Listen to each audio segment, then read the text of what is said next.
Ethan Ward had lived his entire adult life above the clouds, literally and figuratively. His penthouse stretched into the skyline like a tower of glass and steel, and his empire, Ward Dynamics, operated in almost every major industry. People called him a genius, a prodigy, a business messiah. But Ethan knew the truth. He hadn't felt like a genius in months. The pressure had been silently eating at him, and tonight, after a brutal meeting with his board, the weight felt heavier than ever. Ward Dynamics was bleeding money. Departments were falling apart. Insider rumors had begun leaking.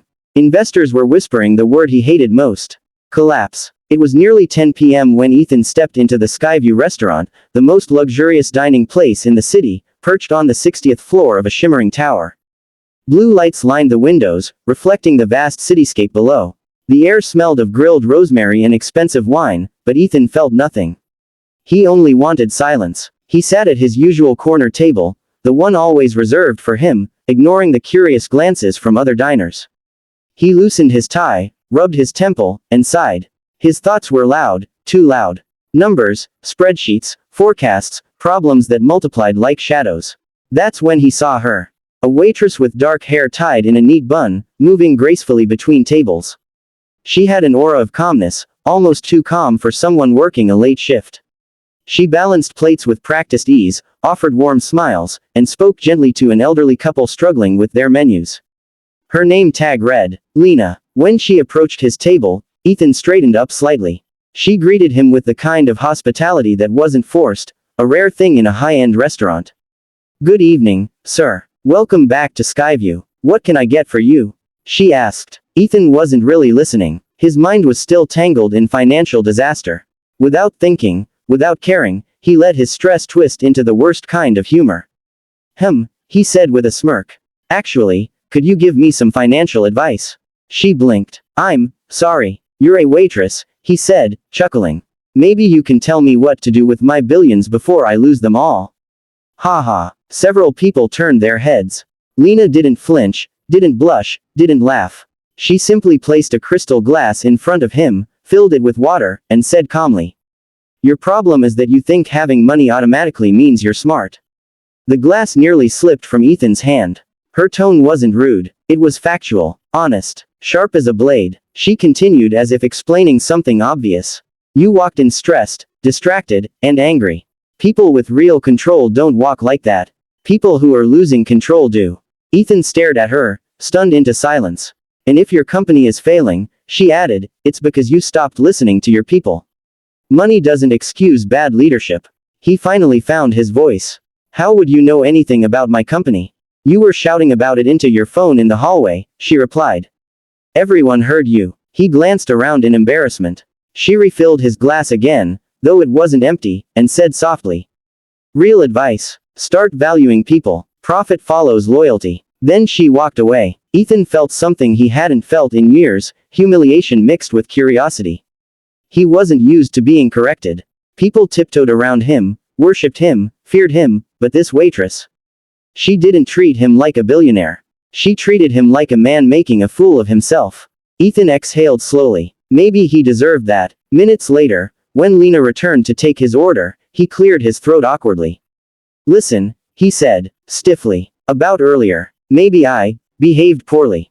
"Yes," she replied simply. He let out a short, embarrassed laugh. "No sugarcoating, huh? Why would I sugarcoat it?" she asked. "You didn't. Point for her." He studied her for a moment, her calm expression, her steady voice, the quiet confidence in her posture. She was young, maybe 26 or 27, yet she spoke like someone who had lived through storms. Ethan swallowed his pride. "Fine. Then tell me, what did you really mean about valuing people?" Lena's gaze softened just a bit. People don't leave companies. They leave leaders. If a business is falling apart, it's because the people running it stopped caring about the ones working under them. Ethan leaned forward. "You talk like you've experienced this." She hesitated. For a fraction of a second, her eyes darkened, as if she was remembering something painful. "Let's just say I've seen what bad leadership can destroy," she whispered. Ethan waited for more, but she stepped back, shaking her head gently. "Not tonight," she said. He watched her walk away again, noticing details he hadn't noticed before, how she helped a child pick up a dropped spoon, how she hurried to bring warm water to an older woman complaining of cold hands, how other staff seemed to look to her quietly for guidance. She wasn't just doing a job. She was holding the place together.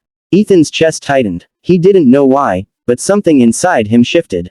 When his meal arrived, Lena placed the plate gently and said, "You don't look like someone who sleeps much." "I don't," Ethan admitted. "You should," she replied. Exhausted leaders make reckless decisions.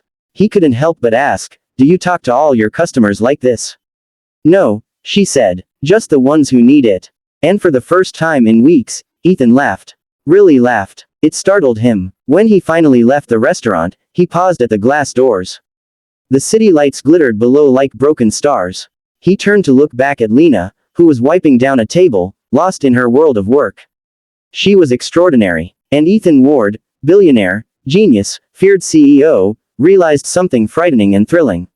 He wanted to know more. He wanted to hear more of her unfiltered truths.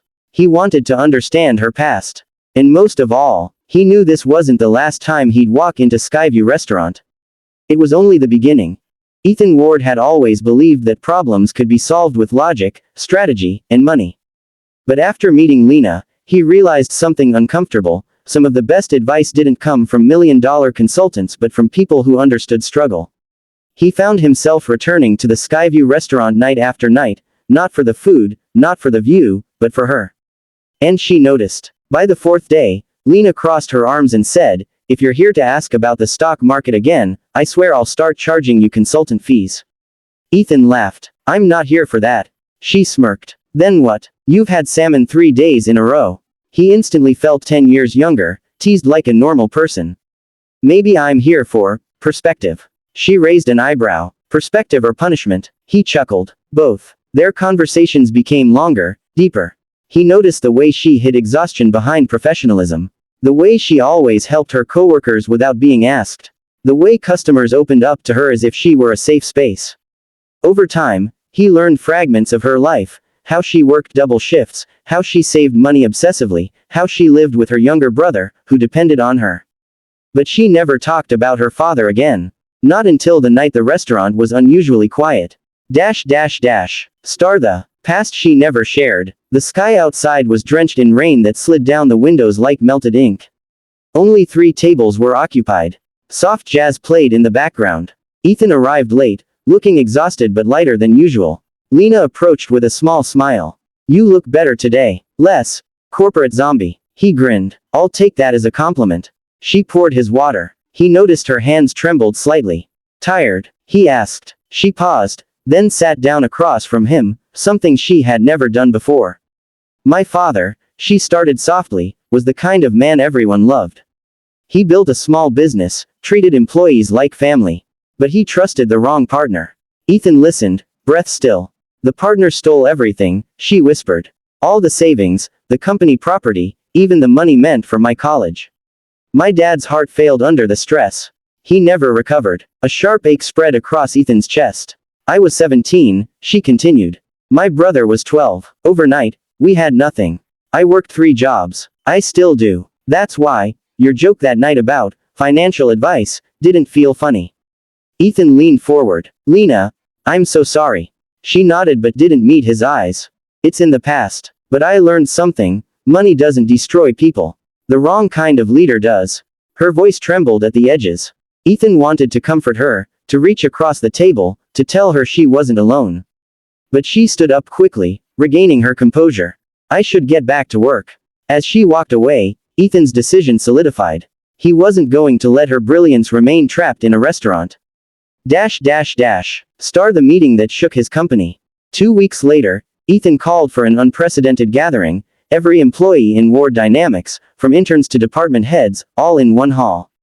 A hush fell when he walked onto the stage. Ethan Ward, usually untouchably confident, looked humbled, even nervous. "I've made mistakes," he began, scanning the room.